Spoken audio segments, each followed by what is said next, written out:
नमस्कार. R S update गुरु या YouTube चॅनलमध्ये आपल्या सर्वांचं हार्दिक स्वागत आहे. तर बघा, राज्यातील जे काही राज्य कर्मचारी आहेत, या कर्मचाऱ्यांसाठी, शिक्षक आणि शासकीय कर्मचाऱ्यांसाठी एक अत्यंत महत्त्वाची आणि आनंदाची बातमी घेऊन आपण या ठिकाणी आलेलो आहोत. तर 7व्या वेतन आयोगानुसार देय असलेला जो वाढीव घरभाडे भत्ता आहे, तो घरभाडे भत्ता आता कर्मचाऱ्यांना मिळण्याचा मार्ग हा मोकळा झालेला आहे. आणि त्या संदर्भामध्ये शिक्षण संचालनालयाने एक महत्त्वाचा आदेश निर्गमित केलेले आहेत. तर हे आदेश नेमकं काय आहेत हे पाहण्याच्या अगोदर, जर आपण या यूट्यूब चॅनलवरती नवीन असाल तर चॅनलला सबस्क्राईब करून घ्या. व्हिडिओ आवडल्यास लाईक व शेअर जरूर करा. तर बघा मित्रांनो, हे आदेश काय आहेत.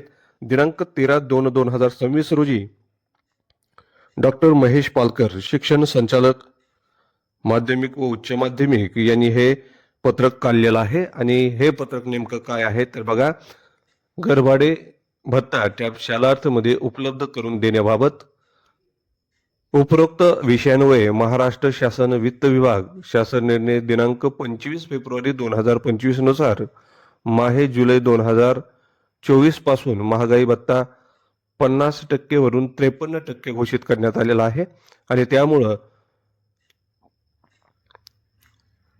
शालेय शिक्षण व क्रीडा विभाग मंत्रालय मुंबई यांचं जे 12/12/2025 रोजीचं पत्र आहे, त्या पत्रान्वये 7व्या वेतन आयोगानुसार वित्त विभाग शासन निर्णय दिनांक 5 फेब्रुवारी 2019 अन्वये महागाई भत्त्याची रक्कम ही 50% पेक्षा अधिक झालेली आहे. आणि त्यामुळे ही रक्कम अधिक झाल्यामुळे वाढीव दराने घरभाडे भत्ता देय ठरतो.